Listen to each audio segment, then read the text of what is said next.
They mocked the Mafia boss's maid for having no date. Who he brought shocked everyone. The penthouse was supposed to feel peaceful at that hour. After midnight, the city noise softened behind the tall windows, and the lights of Manhattan usually greeted Leo DeLuca with a sense of control. He didn't need much sleep, but he liked the silence. It was the one thing he could rely on after long nights of meetings. But tonight, something broke that silence. A sound, soft, uneven, and painfully fragile. Leo stilled near the entrance. His eyes narrowed as he listened again. Another breath trembled. Not a sigh, not exhaustion. Something closer to someone trying desperately not to fall apart. He followed it to the kitchen. Debbie Carter stood near the counter, still in her maid uniform, shoulders shaking as she tried to wipe her tears discreetly. Her ponytail was slightly messy from the long shift. Her hands trembled. She sniffed once, quietly, but not quietly enough for him to miss it. She turned the moment she sensed him there. Her eyes widened, embarrassed, like she'd been caught doing something she had no right to do, feeling something. Tears were still on her cheeks. Mascara smudged. She tried to smile, but it didn't even come close. Leo stopped breathing for a second. He'd seen people scared. He'd seen people furious. He'd seen people furious at him. But sadness, genuine, aching sadness, on the face of someone like Debbie. He wasn't prepared for that. She took a shaky step back. I'm sorry, sir. I didn't mean to disturb you. I'll finish and go. You're not disturbing me. His voice came out sharper, lower than he intended. She looked down quickly. I'm fine. No, he said, taking a slow step nearer. You're not. The words surprised even him. Leo DeLuca didn't speak gently. Not in business, not in life, and definitely not in moments like this. But Debbie wasn't like anyone else. She never had been. She was hardworking, quiet, and impossibly kind. The kind of person who apologized when other people bumped into her. The kind of person who always asked him if he'd eaten, even though it wasn't part of her job. The kind of person who made the home feel less like a fortress. Seeing her break, it stirred something he had no practice handling. Did someone hurt you? He asked. Her breath caught, and she shook her head quickly. No, sir. It's nothing, really. Leo exhaled slowly, studying every detail of her face. The redness around her eyes, the slight tremor in her voice, the way she clung to the edge of the counter like she needed something solid to stay upright. Debbie, he said quietly, look at me. She didn't, but she stopped pretending everything was okay. After a long moment, she whispered, It's stupid. Try me. She hesitated, then finally said, The girls at my nursing program, they made fun of me today. Leo's jaw locked. Why? Her eyes filled again, but she didn't let the tears fall this time. Because I don't have anyone to go with to the graduation gala. Because I don't have family, or friends, and because... She swallowed hard.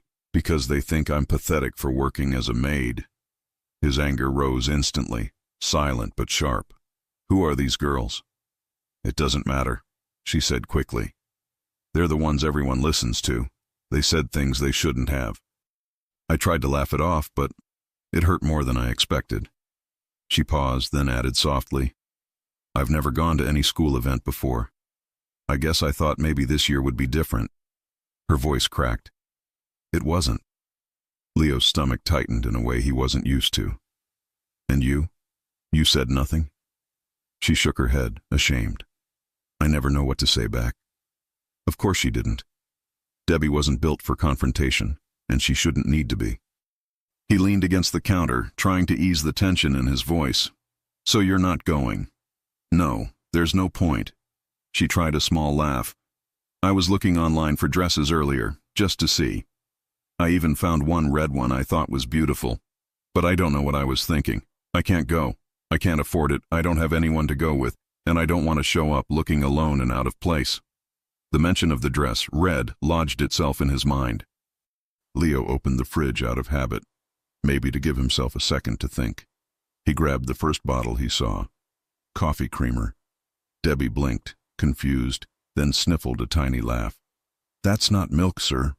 He looked at the bottle, then back at her. Obviously. It says vanilla on it. I see that. She let out another small laugh through her tears. It wasn't much, but it loosened the tightness in Leo's chest. He didn't understand why it mattered so much that she smiled, but it did. He set the bottle down and stepped toward her again. "Debbie," he said quietly, "why do you really think you don't belong at this gala?" Her shoulders lifted and dropped. "Because everyone there will have someone with them, someone proud of them, someone cheering for them. I'll have no one. I'll look like the girl who showed up because she didn't want to be alone at home." She swallowed again. "And maybe that's exactly what I am." Leo's voice dropped. "That's not who you are." She looked up, surprised by how firm and certain he sounded. "How would you know?" she asked softly. He moved closer, close enough for her to notice the warmth of him, close enough that she felt the shift in the air. "Because I see you, Debbie, even when you think no one does." Her breath hitched. "You work harder than anyone," he continued. "You take care of this home without ever complaining. You study after midnight. You take double shifts, and you still manage to be kind." He paused. "You deserve to be there more than anyone." Her eyes glistened, but this time with something softer. "And about going alone?"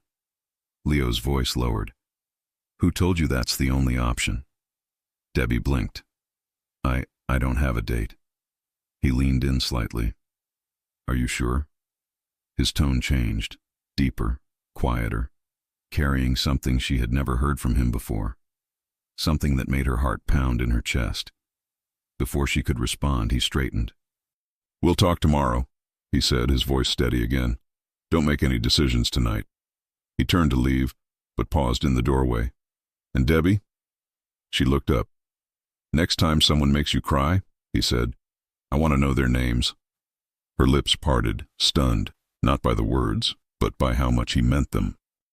He walked away, leaving her alone in the kitchen with a heart beating far too fast and a question echoing in her mind. What exactly did he mean when he asked if she was sure she didn't have a date? Debbie arrived at the penthouse earlier than usual the next morning. She barely slept, replaying Leo's words in her mind over and over again. "Are you sure?" The question had echoed in her chest the entire night. It didn't make sense. Leo DeLuca didn't say things like that. He didn't hint. He didn't leave room for interpretation. Yet he had left her wondering. She tried to clean the living room first, then the kitchen, then the hallway, but her mind refused to focus. Every small sound made her glance toward the elevator, waiting for the moment he would come down. At 9:12 a.m. she heard it. The elevator chimed softly, and her heart jumped before she could stop it. She straightened her uniform and forced herself to look normal, whatever that meant. Leo stepped out, already in a black button-up shirt, sleeves tight around his forearms. His hair was slightly messy, like he had run his hand through it more than once. He held a folder under his arm, but his eyes were on her immediately. "Morning," he said. Her breath caught. "Good morning, sir." He studied her for a moment. Too long for comfort, but not long enough for her to understand what he was thinking. "Come to my office when you're done here," he said calmly. "There's something I need to discuss with you." Her stomach tightened. Discuss could mean anything. Maybe he wanted to ask about her schedule. Maybe he wanted to talk about her crying. Maybe he regretted saying anything last night. Maybe... "Debbie." She blinked. "Yes?" "You're gripping that pillow like it offended you." She looked down. She was holding a throw pillow so tightly it was almost folded in half. Heat rushed up her cheeks and she quickly set it down. "Sorry." "I'll go to your office now if you want." He nodded once. "Come." She followed him down the hallway. His office was large, minimalistic, intimidating, everything he was. The moment she stepped inside, she reminded herself to breathe. He placed the folder on the table and gestured for her to come closer. "Stand here," he said. Her pulse jumped. She stepped to the edge of the desk, unsure why he wanted her so close. Leo didn't sit.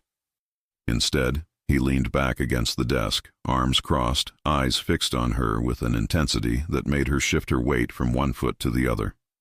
"You said the gala is next Friday, right?" he asked. She nodded. Yes, sir.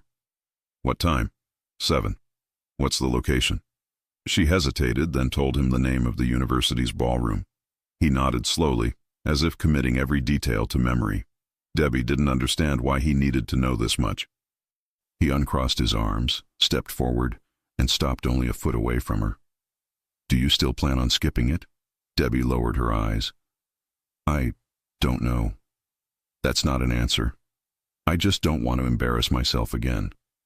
Leo's jaw tightened. You didn't embarrass yourself? They did.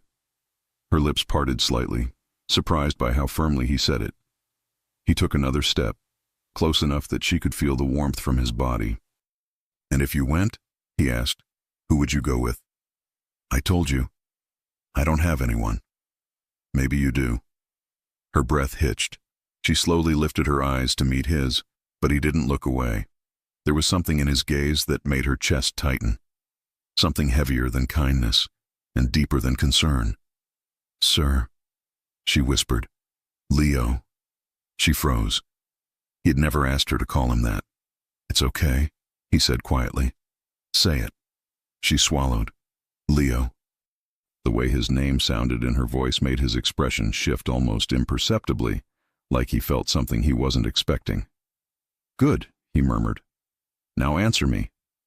She hesitated. Why are you asking? He let out a slow breath, almost like he was choosing every word carefully. Because I want to know if you would go, if you had a date. Her heart pounded.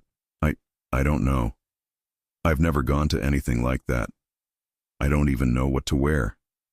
You'll wear red, he said without hesitation. She blinked. Red? You said yesterday you liked a red dress you saw online. His voice lowered. It suits you. Her cheeks warmed instantly. He remembered that. He stepped even closer. You would look beautiful in red. She felt dizzy for a moment. No one had ever said something like that to her. Not seriously, not sincerely. She didn't know how to respond. Leo raised a hand slowly, giving her enough time to step back if she wanted. She didn't move. His fingertips brushed her chin gently, tilting her face up. Debbie, he said, voice low, you deserve to go to that gala with someone who sees your value. Her breath stilled completely. And if you let me, he continued quietly, I'll take you. She froze, stunned, unsure if she heard correctly. You would go with me? She whispered. I'm not offering out of pity, he said. I'm offering because I want to. Her knees almost gave out. But people will stare. Let them. They'll talk. They already do. And the girls who made fun of me. He cut her off. Will regret it. A small, nervous laugh escaped her. You can't fight them, Leo. Who said anything about fighting? His voice softened. Just my presence will be enough. She looked down, overwhelmed. I don't know if I belong there. He took her hand, carefully, lightly, but firmly enough that she felt the truth of everything he wasn't saying. You belong anywhere you want to be, he said. And if someone makes you feel small again, I'll be right beside you. Her eyes filled with tears, not of sadness this time, but of something warm and unfamiliar. I don't want to force you, she began. You're not forcing me. His thumb brushed the back of her hand. I'm choosing this. She swallowed hard.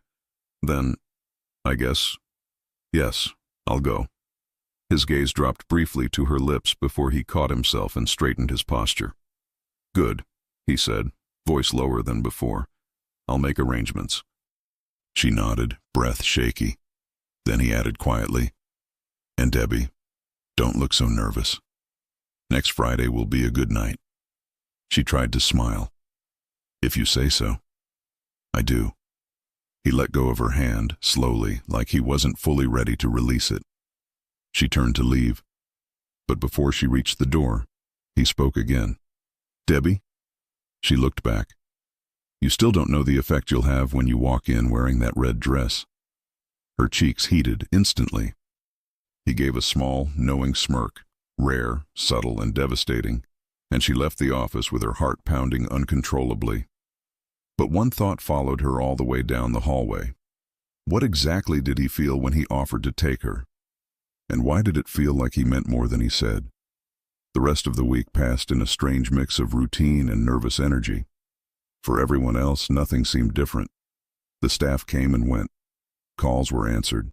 Schedules were followed. Life moved. But for Debbie, every day had a new weight to it. Each time she walked past Leo's office, she felt her cheeks grow warm.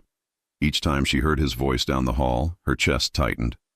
And every time she remembered his words in that office, "If you let me, I'll take you," her stomach flipped. He was taking her to the graduation gala, the Mafia boss, her boss, and she had agreed. On Thursday afternoon, while she was organizing the cabinets in the kitchen, the intercom buzzed softly. She wiped her hands on a towel and pressed the button. "Yes? Debbie?"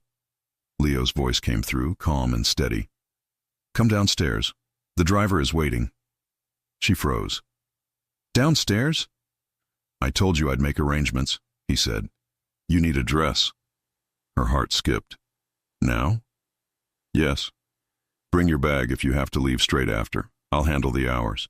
You're not losing anything." She opened her mouth to answer, but he had already disconnected. Debbie looked down at her maid uniform, then at the clock. It was late afternoon. She had classes that evening, but she could afford to be a little late if she had to. Besides, how was she supposed to say no? Her hands shook slightly as she grabbed her small bag and headed downstairs. Outside, a black car waited by the entrance of the building, polished and intimidating. She hesitated for half a second, then the driver stepped out and opened the door for her. "Miss Carter," he said politely. "Mr. DeLuca asked me to take you to the boutique." She climbed into the car, still confused. "Is he coming too?" The driver started the engine. "He said he might meet you there." Her heart sped up again. "Might?" "Yes, miss." He was vague, but professional. Debbie sank into the seat, trying to calm her racing thoughts. The city passed by in a blur of lights and people as the car moved through Manhattan. She pressed her hands together on her lap. "I'm just picking a dress," she told herself. "That's all. People do this all the time. Except people usually didn't do this with a car sent by a mafia boss." They stopped in front of a boutique that looked nothing like the places Debbie usually shopped. It had tall windows, soft lighting, and only a few dresses on display, each one more elegant than the last. The door opened before she even touched it. "Good afternoon." A woman in a fitted black dress greeted her with a warm smile. "You must be Miss Carter." Debbie blinked. "Yes." "How did you—" "Mr. DeLuca called ahead," the woman said. "I'm Mia. We've been expecting you." Of course they have. Debbie stepped inside, feeling instantly out of place. The floor was glossy. The racks were spaced out, each dress hanging like it had its own spotlight. Nothing about this place said budget or student-friendly. "I think there's been a mistake," Debbie said quietly. "These dresses look expensive." Mia smiled again, calm and practiced. "Everything is taken care of. You don't have to worry about that." "But, Miss Carter," Mia said gently, "he was very clear. He wants you to find a dress that makes you feel beautiful and confident. That's all." Debbie's stomach fluttered. She looked around, nervous. "He really said that?" Mia nodded. "In those words." Her chest tightened.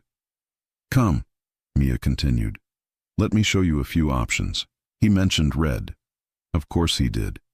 They walked deeper into the store. Mia pulled out several dresses, some sleek, some with more volume, all of them far beyond anything Debbie had ever imagined wearing. She touched one of the fabrics gently, surprised by how soft it felt under her fingers. "I'm not sure any of these will look good on me," she admitted. "Try them first," Mia said.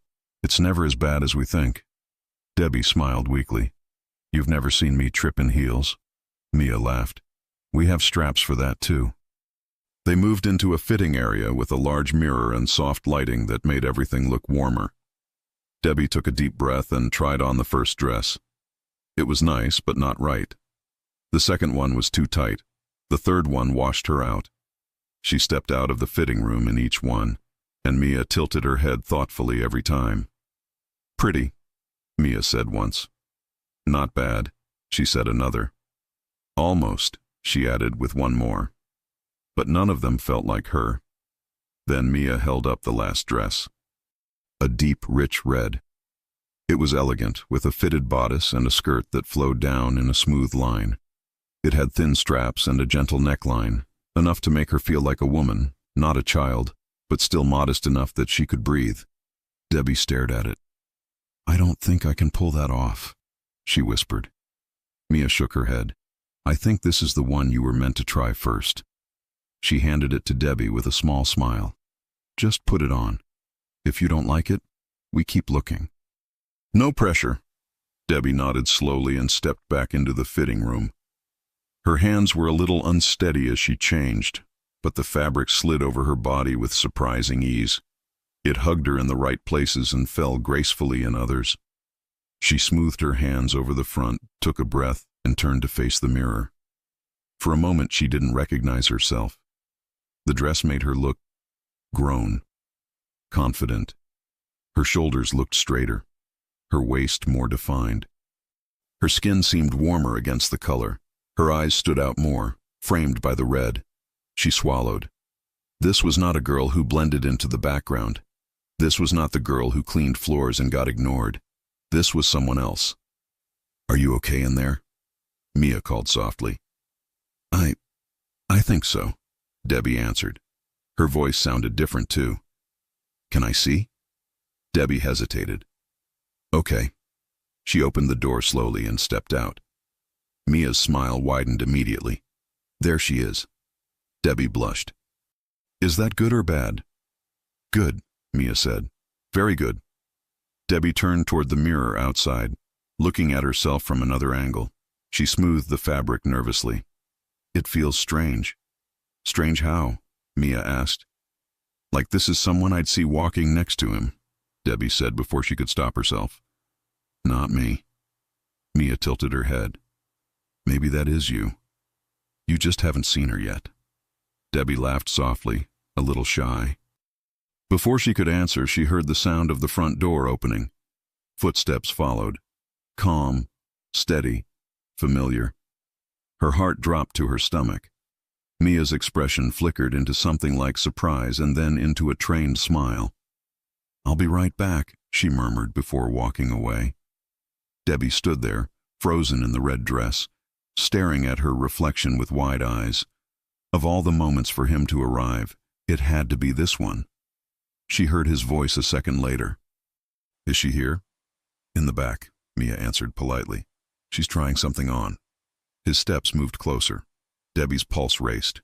Her hands flew to her hair, trying to fix it, then to the sides of the dress, then back to her hair again. She had no idea what to do with her arms. She felt like she was made of nerves only. And then, he turned the corner. Leo stopped. For a brief second his face was unreadable.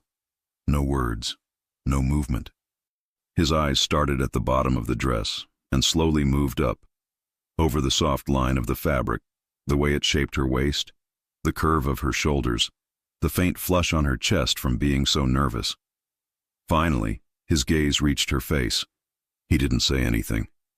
He just stared. Debbie felt her throat go dry. I can change if it's too much. I know it's bright and I probably look ridiculous and— You don't, he cut in, his voice rougher than usual. She blinked. I don't? His jaw flexed slightly. You look incredible. Her breath caught.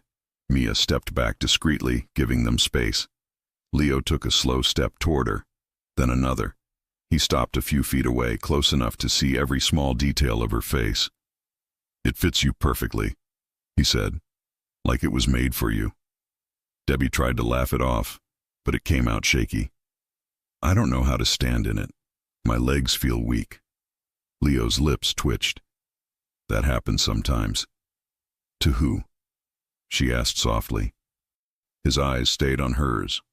To anyone who sees you right now. Her cheeks heated instantly. He cleared his throat lightly, as if trying to pull himself together. Can you walk in it? I think so, she said. I'm not very good in heels. We'll test that, he said. Take a few steps for me. That sounded more like a command than a suggestion, but she obeyed anyway. She turned and took a few careful steps forward. The dress didn't catch. It moved with her, smooth and elegant. She heard him exhale behind her, quiet but real. Again, he said. She walked back toward him, slightly less awkward this time.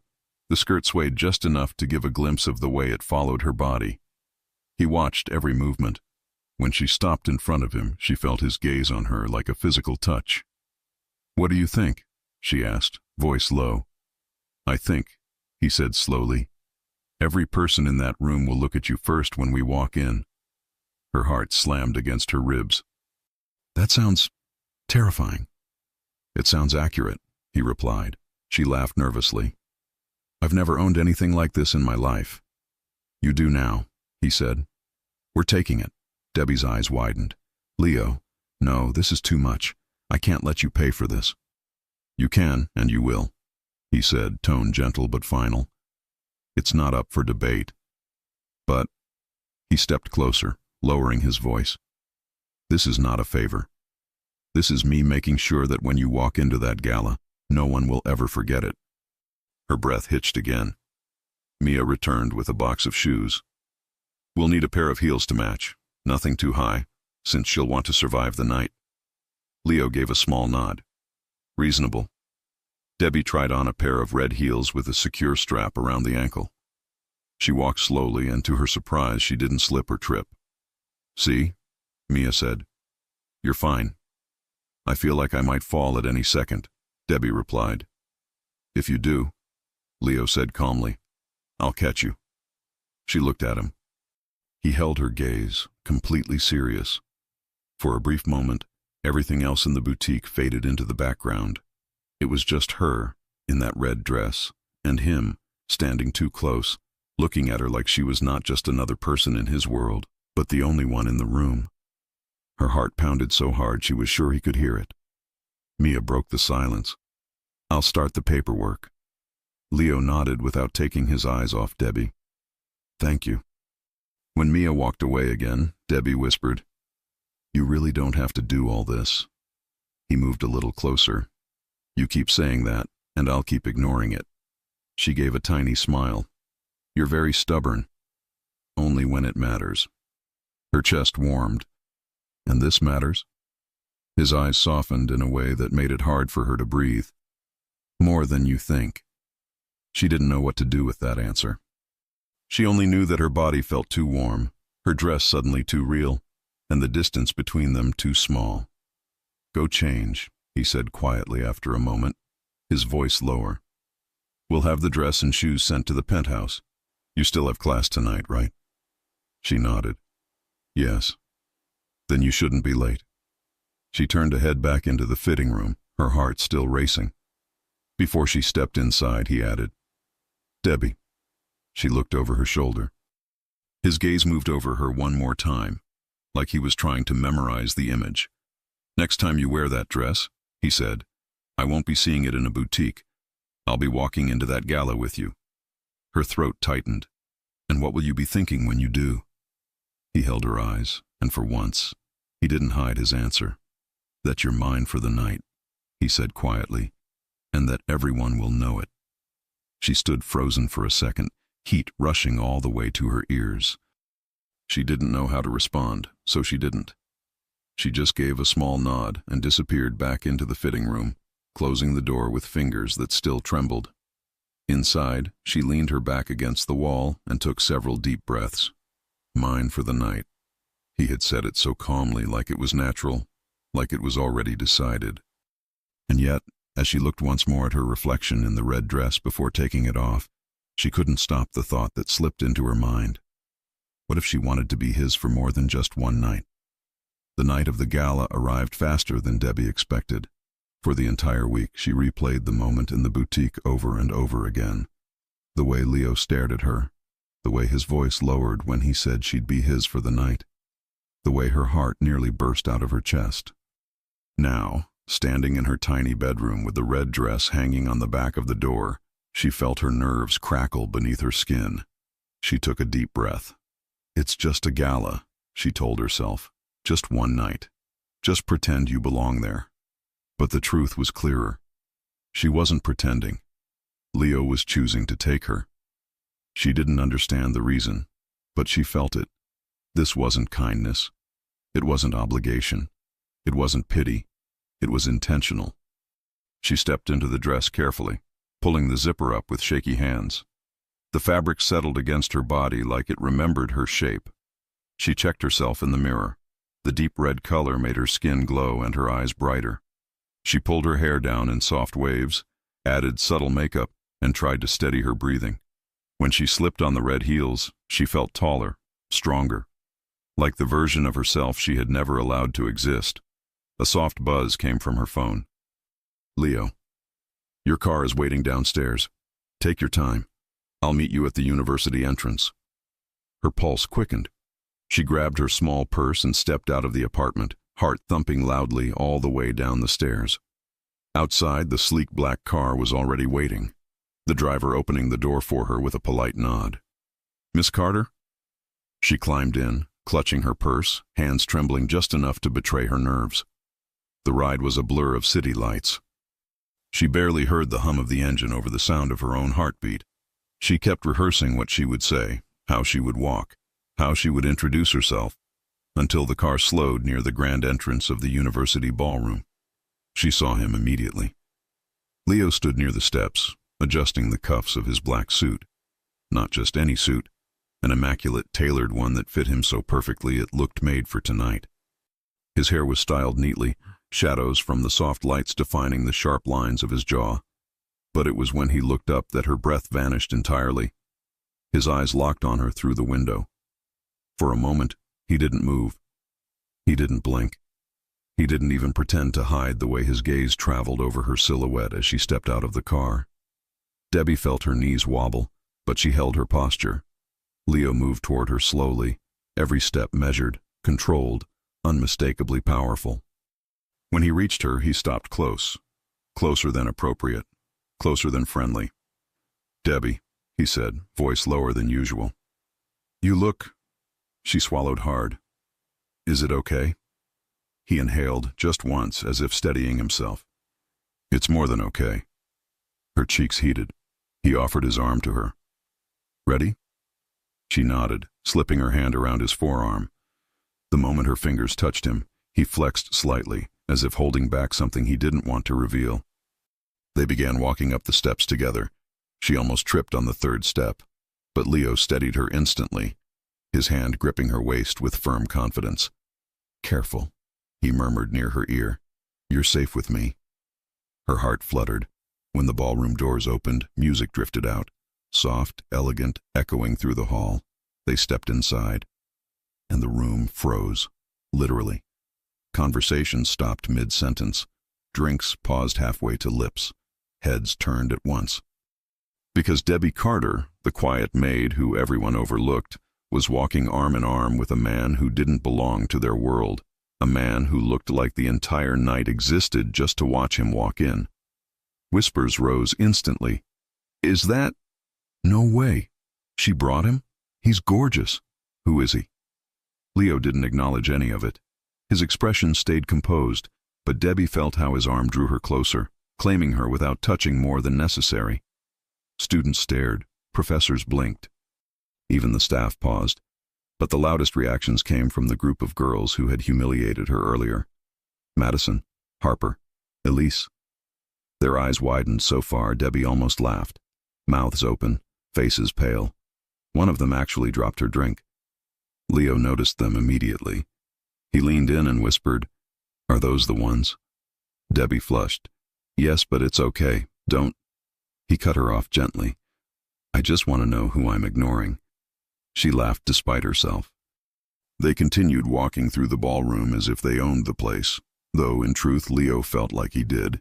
He was relaxed but alert, confident but attentive, and every few seconds he looked at her out of the corner of his eye, like he couldn't help himself. "Do you want something to drink?" he asked softly. "Just water," she said.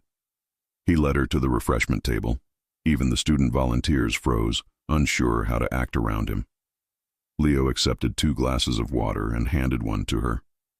"You're shaking," he noticed. She nodded, embarrassed. "A little. Don't be." He gave her a small, reassuring look. "You're the only reason this room is staring, not me." She smiled shyly. "I don't believe that." "You should." Before she could process the compliment, a voice cut in behind her. Well.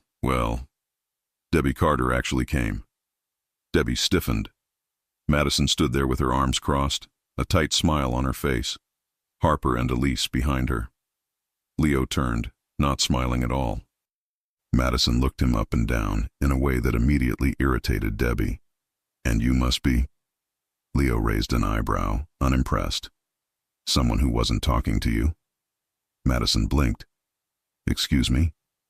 Leo leaned slightly forward, not threatening, just confident in a way that made Madison step back.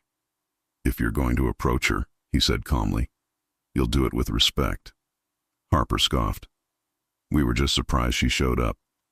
"No one expects the maid to—" "That's enough," Leo said, voice dropping a degree.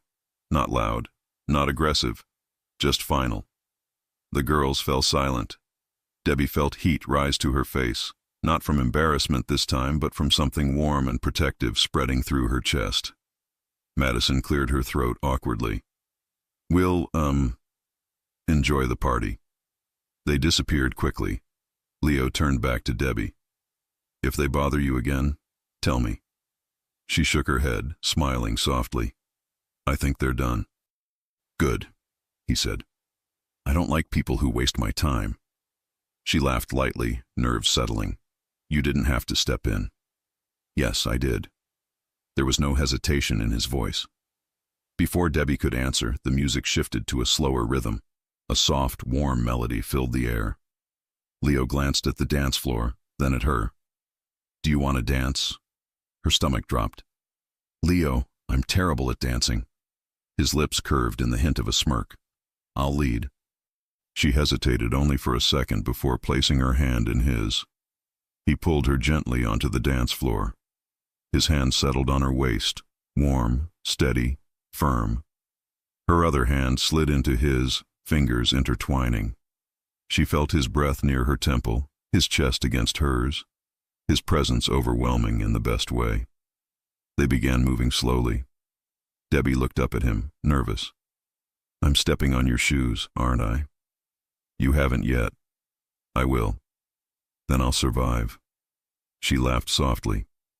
"You're shaking," he murmured. "I'm dancing with you," she whispered. His grip on her waist tightened just a little. "That's the point." They kept swaying, small steps, quiet breaths, everything feeling softer than the lights above them.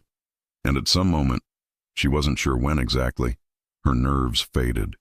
She leaned slightly closer. He pulled her in without thinking. She rested her head near his shoulder. He exhaled slowly, as if trying to steady himself. When the song ended, he didn't let her go immediately. "Debbie," he said softly. She looked up. "This night, you have no idea what it's doing to me." Her gasp was soft. "To you?" He opened his mouth to say more, but a voice cut through the microphone. "Next, we'll announce the Special Recognition Awards. Students, please gather near the stage." Debbie's eyes widened. "Oh no, I forgot about that." Leo frowned. "What do you mean?" "They call all students up front." "I didn't think I'd go." She swallowed nervously. "I really don't want to stand up there with everyone looking at me." Leo took her hand, squeezing gently. "You won't be standing alone." Her breath caught. He stepped closer, voice low and certain. "I'm going with you." Her heart pounded. "But Leo, you can't just walk on stage. Watch me." The moment Leo said, "Watch me," Debbie felt her legs weaken all over again. She wasn't sure if it was the dress, the heels, the lights, or simply him, but her entire world narrowed to the warm pressure of his hand holding hers. Students were gathering near the stage, laughter echoing, dresses sweeping across the floor, shoes tapping against the polished wood. She recognized several faces from class, some curious, some confused, and some clearly bitter. Harper whispered something to Madison, and Madison's eyes flicked toward Leo with open jealousy. Debbie's stomach tightened at the sight. Leo noticed. Of course he did. He leaned in, his voice low near her ear. "Ignore them." "I'm trying," she whispered. "You don't need to try," he murmured. "You walked in wearing that dress. You already won." Her face heated immediately. She looked away, flustered, but he didn't release her hand. Instead, he guided her with steady steps toward the group forming near the stage. When they reached the edge of the crowd, a professor tapped the microphone again. "Students, we'll begin the recognition ceremony. Please come forward." Debbie hesitated. The bright lights, the rows of chairs, the attention, it all made her chest tighten. Leo felt it instantly. "You're nervous," he said. She nodded. "Everyone's looking at me." "No," he corrected softly. "They're looking at us." She glanced at him, startled by the word. Us. The ballroom felt smaller suddenly, warmer, safer. Leo scanned the crowd, then lowered his voice. "I'll stand right here. If you look over, you'll see me." She swallowed, gathering courage she didn't know she had. "Okay. And if anyone says something you don't like," he added quietly, "tell me." "Leo," she sighed gently, "you can't threaten students." "I'm not threatening anyone." "Really? I'm making a promise." She laughed despite her nerves, soft but real. When the professor called out the first group of students, Debbie stepped forward with the others. Leo stayed right at the edge, tall and unbothered, his hands in his pockets, his attention fixed solely on her. She felt it even from a distance. She felt him. One by one, students were recognized. Debbie kept her posture straight, hands clasped in front of her, breathing slow. Every so often she glanced sideways, just enough to see him watching her, not critically, not possessively, not impatiently, just watching, with something that looked too close to admiration. When the ceremony ended, applause spread through the room. Debbie stepped down the small stairs carefully, gripping the rail so she wouldn't trip. She reached the bottom, and Leo was already there, offering his hand without saying a word. She took it. "You did well," he said softly. "I just stood there," she replied. "That's not what I saw." She felt warm all over again. They walked back to the center of the ballroom, and the music picked up, lighter now, faster. Students moved to grab drinks, take pictures, and enjoy the evening. Debbie relaxed slightly. She wasn't center stage anymore, but she still wasn't invisible, not with Leo beside her. "Do you want to sit for a minute?" he asked. She nodded. Her feet hurt more than she expected. He led her toward a quiet corner of the room, behind a tall arrangement of red and gold flowers. The lights were softer there, and the music sounded distant. Debbie sank into the seat gratefully. "I think I'm losing feeling in my toes."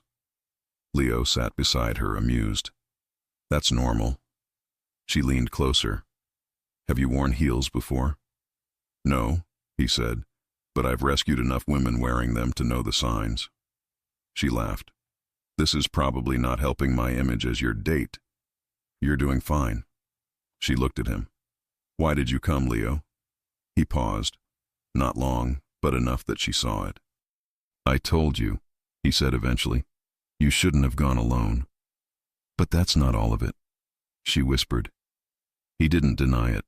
Instead, he turned slightly toward her. "You were crying in the kitchen the other night. It bothered me more than it should have." Her heart skipped. "Why?" "Because I don't like seeing you hurt," he said simply. "Especially not by people who don't know your worth." Her breath caught. "And tonight," he continued, voice lower, "I wanted you to feel what they never let you feel." "What's that?" she asked. "That you matter." She looked down, blinking fast. He exhaled slowly, then added, "And maybe I wanted an excuse to spend time with you outside the penthouse." Her head snapped up. "You? What?"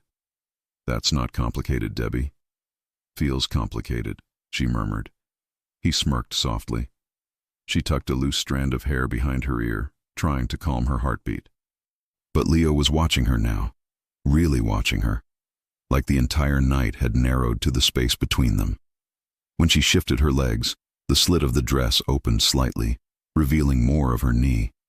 Leo's eyes flicked downward just for a second, 1 second, but she saw it. She felt it. Heat rushed to her cheeks. "You keep looking at me like that," she whispered, "and I'm going to fall off this chair." He leaned in just an inch. "Like what?" She swallowed. "Like you want something you're not supposed to want." His jaw tightened, not in anger, but restraint. "Maybe I do." Her breath trembled. For a moment neither of them moved. The lights above them dimmed softly, and the world grew quieter. 1 inch, 2 inches, 3 inches. He was close enough now that she could feel his breath against her cheek. "Leo," she whispered, unsure what she was asking. "Don't say my name like that," he murmured. "Why not?" "Because I won't be able to stop myself." Her heart slammed. "Stop yourself from what?" He reached up slowly, giving her time to pull away.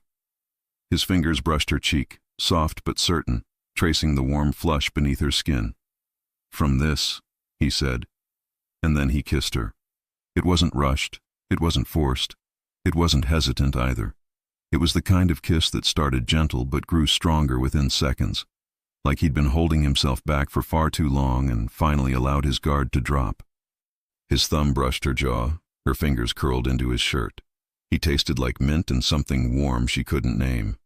When he deepened the kiss, she gasped softly, and he pulled her closer, one hand sliding to the small of her back. Her entire body melted into him. When he finally pulled away, they were both breathing unevenly. Debbie pressed her fingers to her lips, stunned. "Leo." He touched her cheek again, softer now. "Tell me to stop, and I will." She shook her head slowly. "I don't want you to stop." His eyes darkened just enough to reveal how much that meant to him. But then he shifted slightly, hesitation flickering across his expression, just for a second. "What's wrong?" she whispered. He looked away briefly, then back at her. "I don't want to pull you into something that could complicate your life." "You already have," she said gently. He gave a small, pained smile. "I know." Debbie reached for his hand without thinking. He didn't pull away. "What happens now?" she asked, voice barely audible. Leo inhaled sharply. "That depends on whether you regret what just happened." She squeezed his hand. "I don't regret it." He closed his eyes for a second, as if her words hit him deeper than she realized. "Then," he said softly, "I need to be honest with you." She tensed. "About what?" He lifted her chin, forcing her to meet his eyes. The softness vanished. This was vulnerability. Real, raw, unguarded. "Tonight," he whispered, "I realized something I'm not sure I'm ready to admit." "Admit what?" she breathed. His thumb brushed her cheek. "That whatever this is, it's more than I expected." Her heartbeat quickened. "More?" "More," he repeated. But before she could ask anything else, a sudden burst of applause from the other side of the ballroom interrupted them. The lights brightened. People moved. The moment broke. Leo pulled back slightly, not cold but conflicted. "Debbie," he said softly, "we'll talk about this, I promise." "When?" she whispered. He hesitated, not because he didn't know, but because he knew exactly how dangerous the answer felt. "Soon," he said. "But first, I need to figure out what I'm willing to risk." Her stomach fluttered with both fear and anticipation. "And what if I already know what I'm willing to risk?" she asked. His eyes darkened again, slow, deep, certain. "Then this," he whispered, "is only the beginning." The next day felt strange from the moment Debbie woke up. The images from the night before stayed with her like scenes from a movie she couldn't stop replaying. The ballroom, the red dress, the way everyone turned to look at them, the way Leo stood beside her as if he had been doing it his entire life. And then the kiss. Every time she thought about it, her chest tightened. The way his hand held her face, the feel of his mouth on hers, the way he whispered that this was more than he expected. It didn't feel like a simple moment that would disappear after one night. It felt like something that would change everything. But the morning brought something else. Silence. No message, no call, No casual good morning text like the one he had sent before the car picked her up. No sign of him at all. Debbie tried not to overreact. He was a busy man. He had a life filled with things she did not understand. It made sense that he wasn't on his phone every second. Still, the quiet bothered her. She arrived at the penthouse on time, half expecting to see him at the balcony or in the office. Instead, the living room was empty. His office door was closed. His usual coffee mug wasn't on the table. One of the guards walked by. She gathered her courage. "Is Mr. DeLuca here?" she asked. "Left early," the man replied. "Meetings all day." "Oh," she said softly. "Right, of course." She forced a small smile and went back to her work, trying not to let it affect her. But as the hours passed and the silence stayed, a knot formed in her stomach. Had she done something wrong? Had the kiss been a mistake for him? Was he regretting everything he had said? She cleaned the kitchen twice, even though it didn't need it. She reorganized the living room. She wiped the already spotless counter until her arm got tired, just so she didn't have to think. By late afternoon, she had almost convinced herself that maybe the night before had meant more to her than to him. Maybe to him, it was just a moment. Her phone stayed quiet. She finished her shift, took the elevator down, and stepped out into the cool evening air with a hollow feeling in her chest. The ride home felt longer than usual. The city moved around her, loud and busy, but she felt strangely distant from it all. When she reached her small apartment, she changed into soft clothes, pulled her hair up, and sat on the edge of her bed. She picked up her phone and opened their last message thread. "Leo, your car is waiting downstairs. Take your time. I'll meet you at the university entrance. Nothing after that." She typed something, then erased it. Typed again. "Did you get home safe?" Backspace. "Thank you for last night." Backspace. What does this mean? Backspace. She dropped the phone on her bed and covered her face with her hands. "This is ridiculous," she whispered to herself. "You're overthinking this." A knock at the door made her jump. She looked at the clock. It was late. Too late for neighbors. Too late for deliveries. Her heart sped up. Another knock.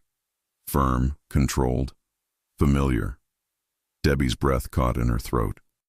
She moved slowly to the door, her hand shaking slightly as she unlocked it and pulled it open. Leo stood there. No suit this time, no tie. Just a dark shirt, open at the collar, sleeves pushed up, and that same intense expression she knew too well. Her heart skipped. "Leo?" He looked at her for a moment, like he needed to make sure she was okay before he could breathe. "Hi." It was such a simple word, but it landed heavy.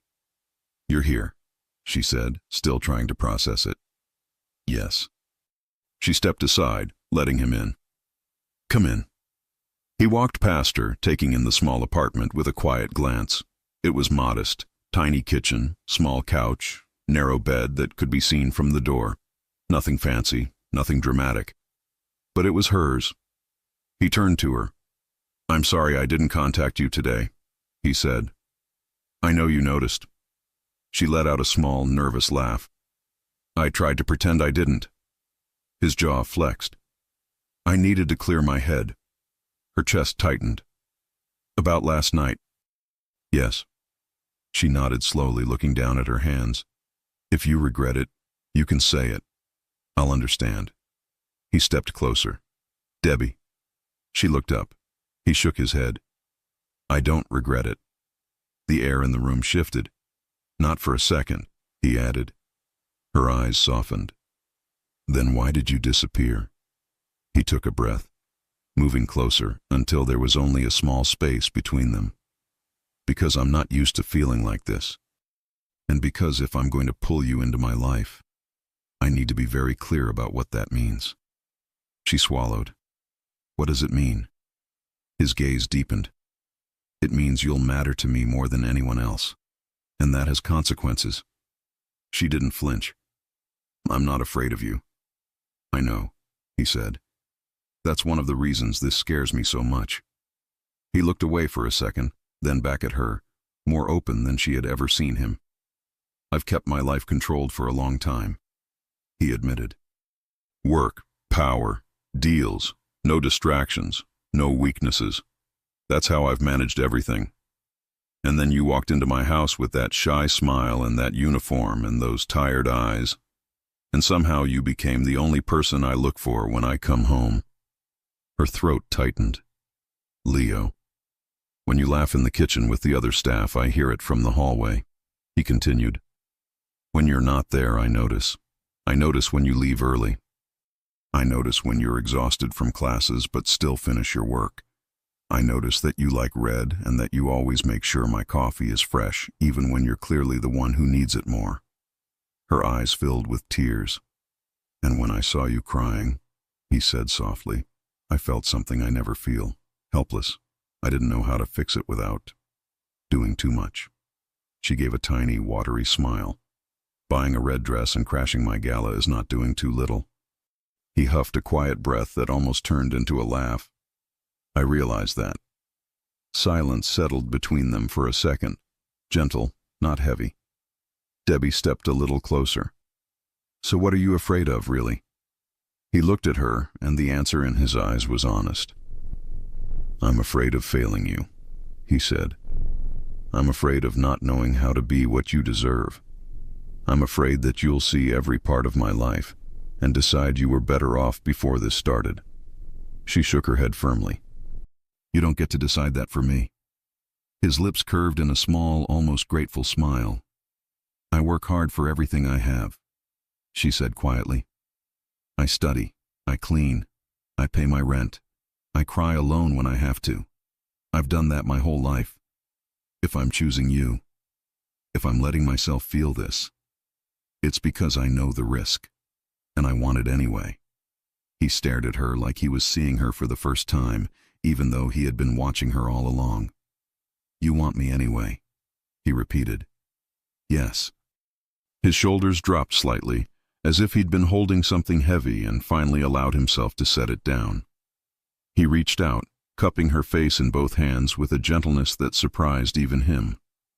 His thumbs brushed her cheeks, wiping away a tear that had escaped. You have no idea, he said, voice low, how much I needed to hear that.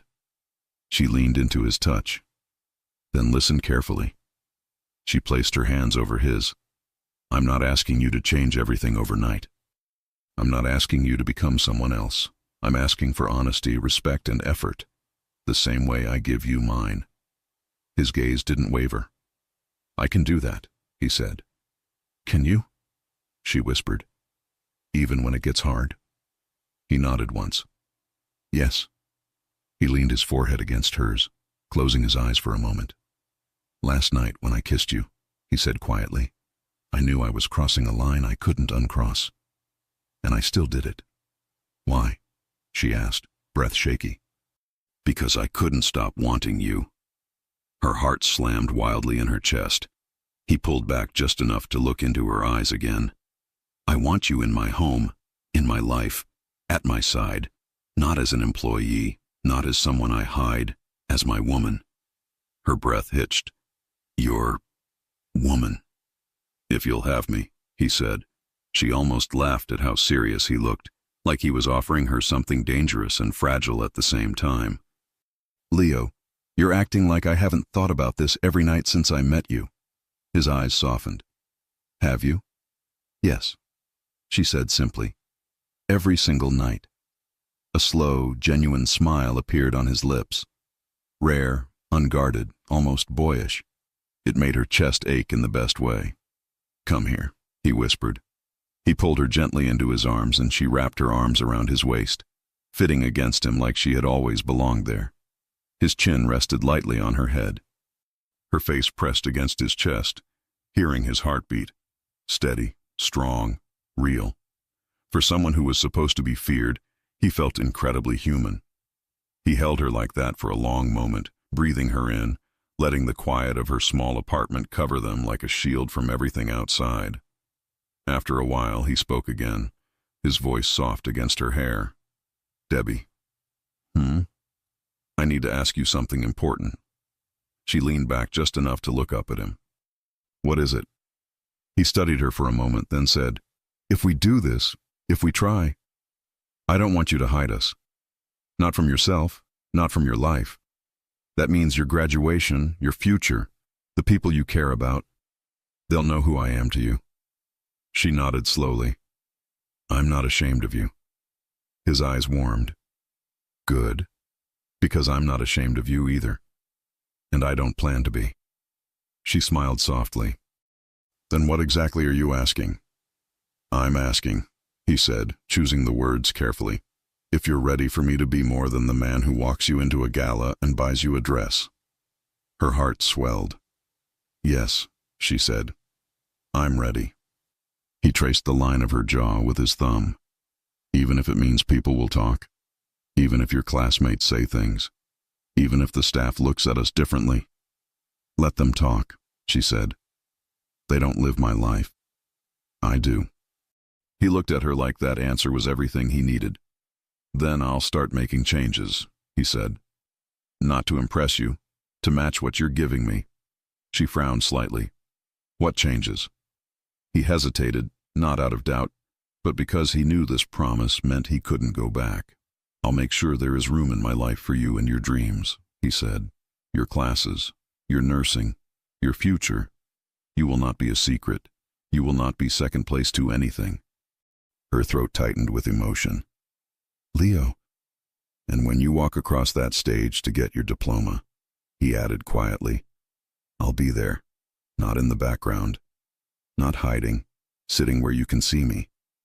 Tears filled her eyes again. "You'd do that?"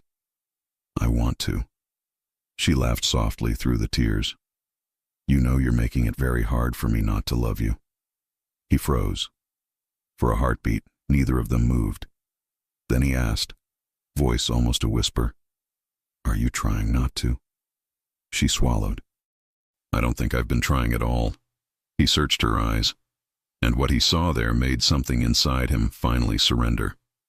"And if I told you I'm already there?" he said. She blinked. "Already? Where?" "In love with you," he answered. The room grew completely quiet. Debbie felt the words hit her like a warm wave, wrapping around her chest, filling every space that had ever felt empty. "You mean that?" she whispered, not as a doubt, but as a realization. "Yes," he said simply. "I do." She didn't play it off. She didn't joke. She didn't run. Instead, she lifted her hands to his face, holding him like he was something precious. "Good," she said softly, "because I'm in love with you too." His breath left him in a quiet exhale he didn't try to hide. He kissed her again, slower this time, deeper, safer, and more intense at once. Not a question, a promise. His hands held her like he had finally accepted that letting himself feel this was not weakness but choice. When they broke apart, he rested his forehead against hers. "From now on," he said, "I'm all in. Whatever that looks like, I'll figure it out. I just need one thing from you." She smiled, still breathless. "What do you need?" "Don't give up on us when things get confusing," he said. "Talk to me. Let me fix it. Let me try." "I will," she promised. "But you have to do the same. No more disappearing without a word." "Deal," he murmured. She brushed her thumb across his lower lip. "So what happens next?" He looked at her with a mixture of certainty and something else, something that looked a lot like excitement. "Next," he said, "we stop pretending this is temporary. Tomorrow, I'll tell the people closest to me who you are to me. And very soon—" He paused, eyes holding hers, a hint of something bigger in his gaze. "Very soon, I'm going to ask you something that might change your life completely." Her heart skipped. "Ask me what?" she whispered. He gave her that slow, dangerous, beautiful half-smile she was slowly falling addicted to. "You'll find out," he said softly. "But only if you're still sure you want this." She didn't hesitate.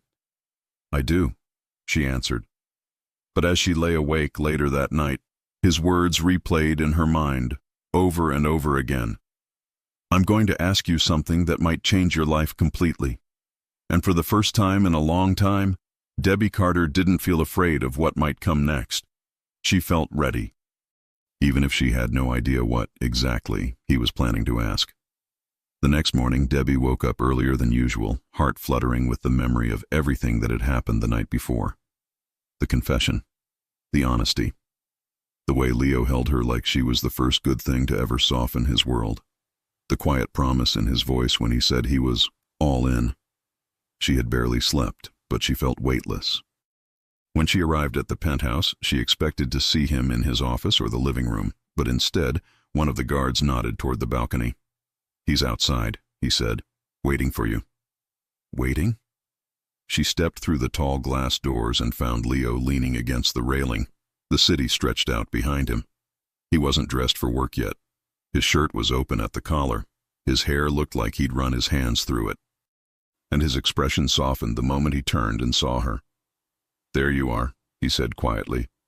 "Good morning," she replied, unable to keep the warmth from her voice. He pushed off the railing and walked toward her, stopping just inches away. "Did you sleep?" he asked. "A little," she admitted. "You?" He shook his head. "I thought about you all night." Her cheeks heated. "About what?" "Everything." He brushed a loose strand of hair behind her ear. "But mostly about what I want to do next." Her breath caught. "You said you would ask me something." "I will, but not yet." His thumb grazed her jaw, slow and warm. "First, we're starting the day together." She blinked. "Starting it? How?" He took her hand gently. "Come with me." Leo led her downstairs to the car, and they drove through the quieter side of Manhattan. Debbie pressed her forehead lightly to the window, noticing how calm the city felt at that hour. "Where are we going?" she asked. "You'll see," he said. When the car finally stopped, she recognized the building, her university. Her chest tightened. "Why are we here?" He stepped out of the car and offered her his hand again. "To fix something." She followed him inside, confused, until they reached the student affairs office. A woman behind the counter smiled at them politely. "Mr. DeLuca," she greeted. "We processed the sponsorship papers this morning." Debbie froze. "Sponsorship?" Leo looked at her gently.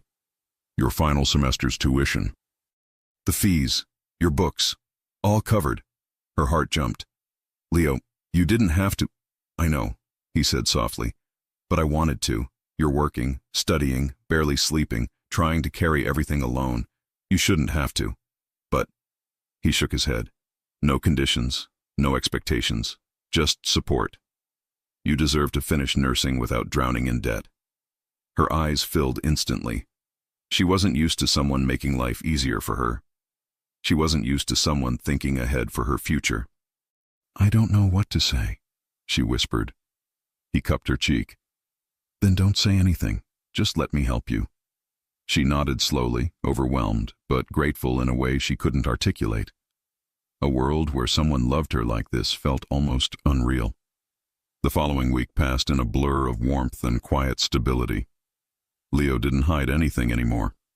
If she left work late, he drove her home. If she was studying, he brought her food without her asking. If she seemed tired, he told her to rest while he finished what she was doing. He even started learning pieces of her schedule, her lab times, her classes, her exam days. He didn't interfere. He just showed up in little ways that felt bigger than words. The staff noticed too. Some whispered, some smiled, some looked shocked.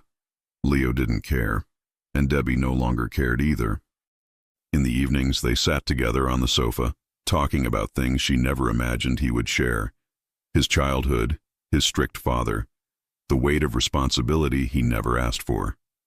She told him about growing up in foster homes, her dream of becoming a nurse, the loneliness she carried for so long. He listened to every word. They didn't rush anything. They didn't force anything. They just became something real. By the time graduation day arrived, Debbie felt like her entire life had shifted into color. The auditorium buzzed with energy, families cheering, students crying, professors lining up on stage.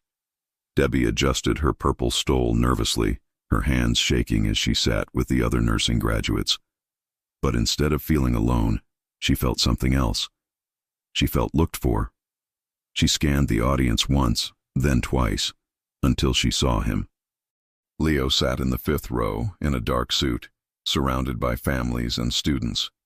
And despite sticking out completely in that environment, he didn't look uncomfortable. He looked proud. Their eyes met. He lifted his chin slightly. Not a nod, not a wave. Something more private. Her heart warmed instantly. When her name was called, "Deborah Carter!" She stepped onto the stage. The applause rose, but the only sound she heard was the thudding of her own heart.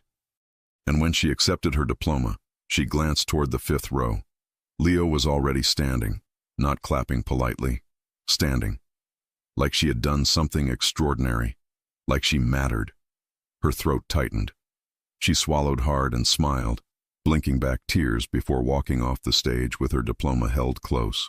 When the ceremony ended, the students and families spilled into the courtyard. She searched the crowd, and then he appeared behind her, wrapping an arm gently around her waist. "You did it," he murmured. She turned, smiling. "We did it." He touched her cheek, proud. "You're incredible. You're dramatic," she teased softly. He leaned closer. "Only when it comes to you." He took her hand and guided her to a quieter part of the courtyard. A few trees shaded them from the rest of the crowd. Her heart raced. "Leo, what's going on?" He looked nervous, actually nervous. She had never seen that. "Debbie," he said slowly, "I told you I wanted to ask you something important." She nodded, breath catching. He exhaled. "This week, these months, you've changed my life. You've changed my home, my days, my nights, the way I think, the way I feel. Everything." Her eyes softened. "I want you beside me," he continued. "Not as my maid, not as someone who fits into my life only in the quiet moments. I want you beside me because you're the person I choose. Every day." Her hands trembled. "Leo," he stepped closer. "Move in with me." Her breath hitched. He wasn't asking lightly. He wasn't asking as a convenience. He wasn't asking because he was impulsive. He was asking because he loved her. She felt it everywhere. The girl who once cried alone in his kitchen now stood in front of a man who would choose her over and over again. "Yes," she whispered, voice trembling. "I want that." Relief flooded his expression, a soft, unguarded joy she had never seen on him before. He wrapped his arms around her instantly, lifting her off the ground in a warm, spinning embrace. She laughed into his shoulder, tears slipping down her cheeks as he held her close. When he set her down, he kept his forehead against hers. "I'm yours," he murmured. "Completely." "So am I," she whispered. He kissed her slowly, gently, with a depth that felt like home and promise and future all at once. When they separated, he looked at her with a soft smile. "Ready for our life?" he asked. She nodded. "I've been ready since the night you found me crying in the kitchen." He brushed her cheek. "I'll never let you cry alone again." And for the first time in her life, Debbie Carter walked into her future, not by herself, but hand in hand with the man who chose her, loved her, and made her believe she belonged anywhere she wanted to be. Before you go, I'd love to ask you for a small favor. If you enjoyed this story, please subscribe to the channel. It helps me more than you can imagine and keeps these videos coming.